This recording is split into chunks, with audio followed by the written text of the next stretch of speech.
Greer from the Rancho Sonora congregation in Lexington.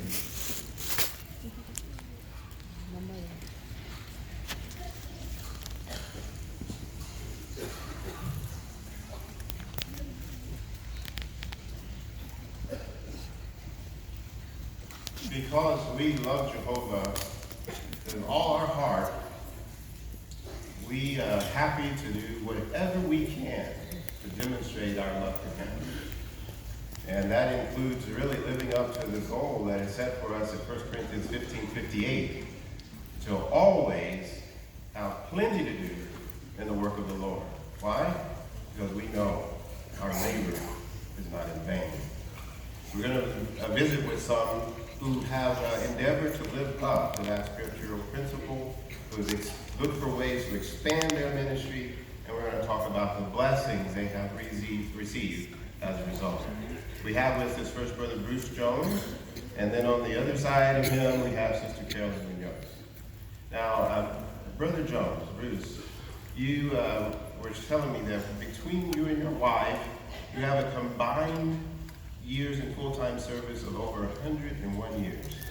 Correct. 72 of that being in special full-time service. Correct. Now, explain something to us.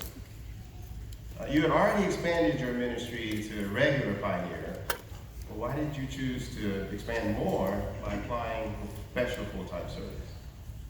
It actually began before we even got married. We had a conference, we got together, we figured out what is it that we want to do with our married life.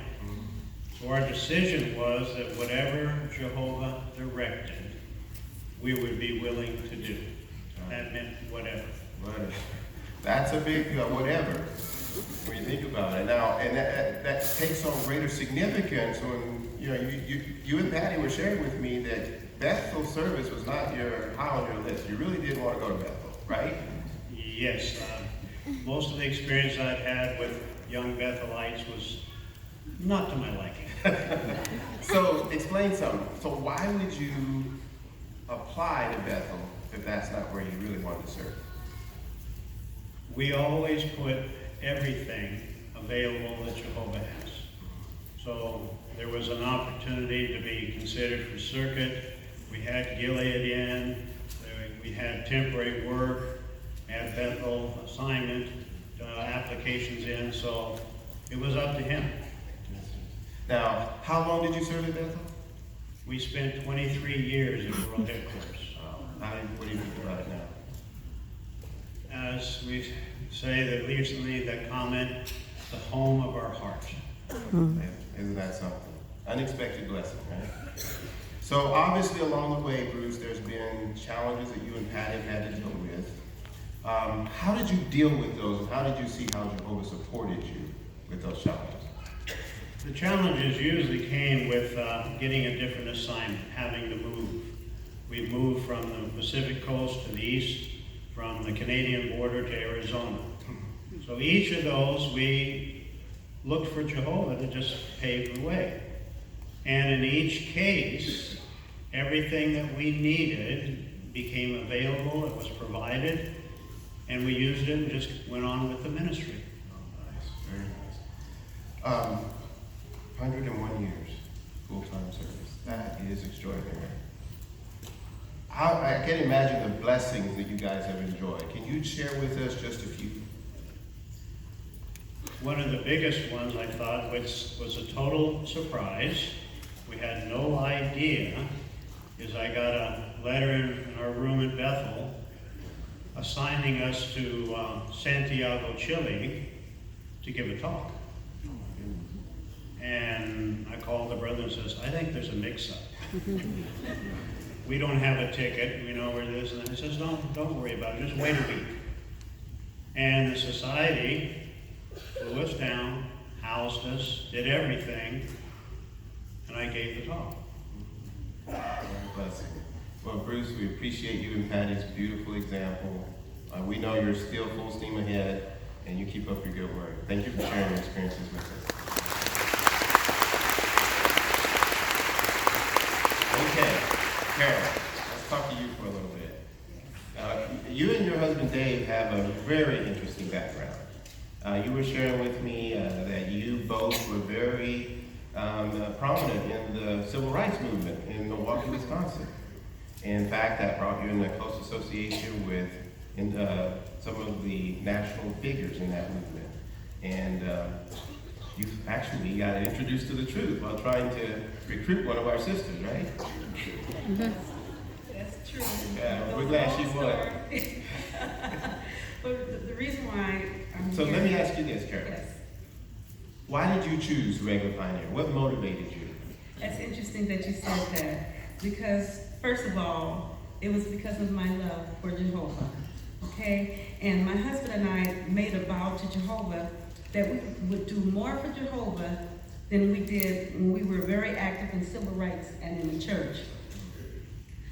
One of the ministers who used to march with Martin Luther King, him and his family came to Milwaukee, okay? And we were all together, active in civil rights together. And then some of the people of different races, the one that came from walk with Martin Luther King, him and his family was Germans. And some of the people that was in the suburbs, they were people of all different races. So we all came together, even though we went to the same church, which the church was integrated. And that's what we liked. That's what we were trying to do. Make the world a better place and get rid of, it was a lot of racism in the world during that time, during the 60s. It was terrible.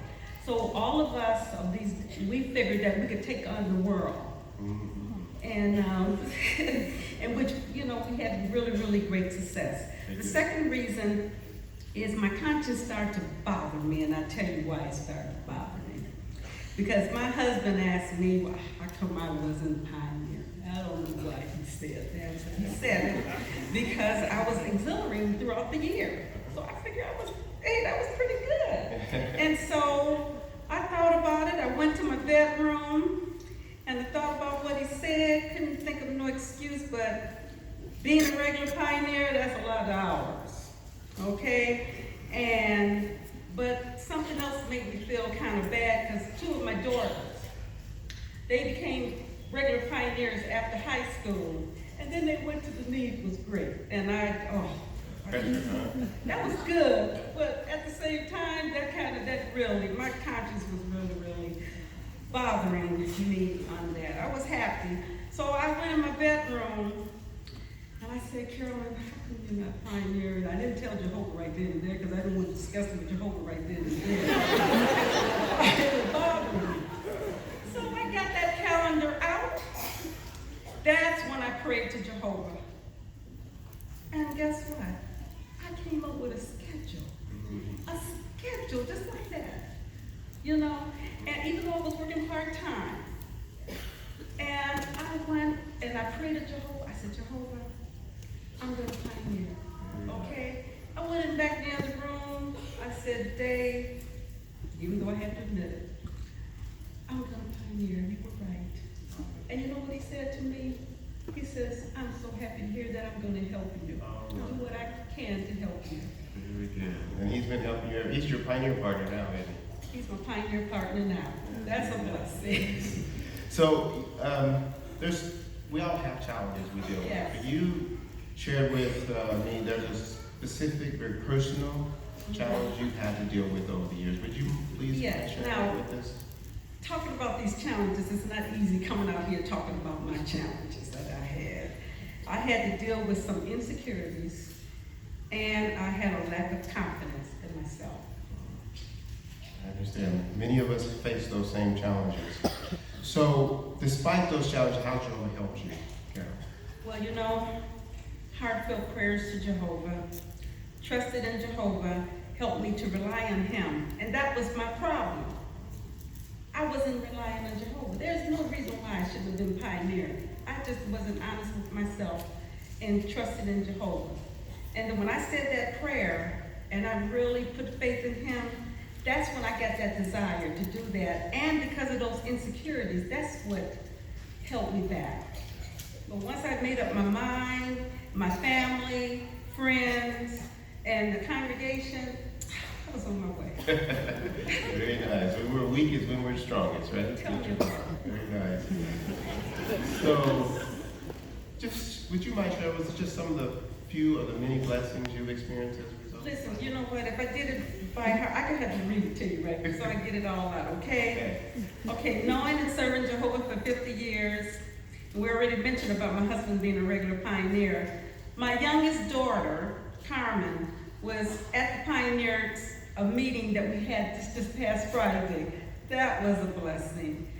We did, and another something too, I told you when we were very active in the church, did you know we didn't even get a chance to write a letter to get our names removed? You know what they did? What did they do? They excommunicated us from the church. You know why? Please explain why. Explain why. A third of, I don't want to do too loud here, but a third of the members start studying, and they became Jehovah's Witnesses, and some of them were elders today, elders, pioneers, ministerial service, and good publishers, okay?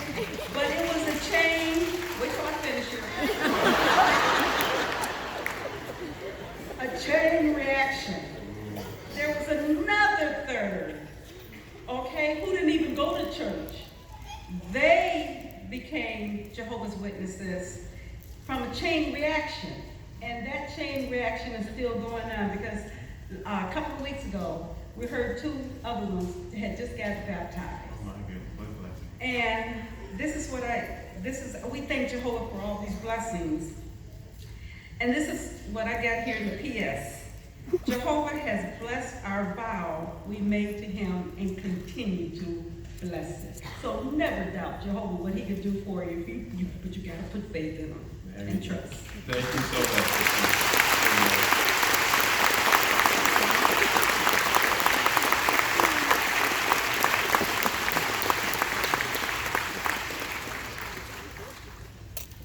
Brothers and sisters, thinking about expanding our ministry can be somewhat intimidating, even overwhelming at times. It can be like staring at an ominous door. And you know what happens in our minds? We start visualizing all these terrible things on the other side of that door, don't we? Without even contemplating what blessings might be on the other side. So our insecurities may hold us back, fear that we won't enjoy it may hold us back, but with our part today, we tried to crack open the door just a little bit so you can see some of the many blessings that are available to you by expanding your ministry, whether that's a little or a great deal. So this is the point of our part. There's a lot you've taken in already today, and there's more this afternoon. At some point when you get back, make some time to just meditate on 1 Corinthians 15:58 with this question. How can I expand my ministry? That may be a little, it may be a great deal. But here's the promise. If you do, there will be many blessings, unexpected. Just like Bruce, he and his wife didn't want to go to Bethel. But look at him now. After 23 years there, the home of their heart.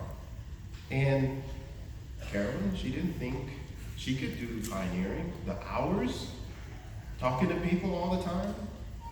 And yet she's been doing it many, many years. What blessings are you missing out on?